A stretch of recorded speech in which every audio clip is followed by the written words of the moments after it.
Surat traffic પોલીસના ક્રેનના કર્મચારીની દાદાગીરી સામે આવી। ચા કરતા કેટલી ગરમ હોય તેમ સુરતમાં એક બનાવમાં ટ્રાફિક પોલીસની ક્રેનના કર્મચારીની દાદાગીરી જોવા મળી હતી, જેમાં ટ્રાફિક પોલીસની ક્રેનનો કર્મચારી નો પાર્કિંગમાં રહેલી કાર સાથે કાર ચાલકને ક્રેનમાં ઉઠાવી ગયો હતો। આમ ક્રેનના કર્મચારી દ્વારા વાહન ચાલકનું તેની જ કાર સાથે અપહરણ કરવાનો બનાવ બન્યો હતો।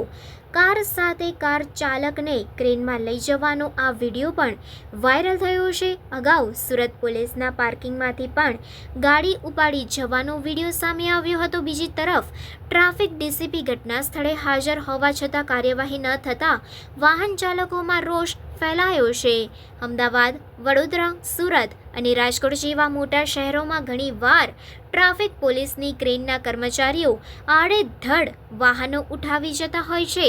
ટાર્ગેટ પૂરા કરવાની લાઈમાં ગમે તેમ વાહનો ક્રેન મારફતે ઉઠાવી જતા હોય છે, જેને કારણે લોકોમાં રોષ વ્યાપેલો છે।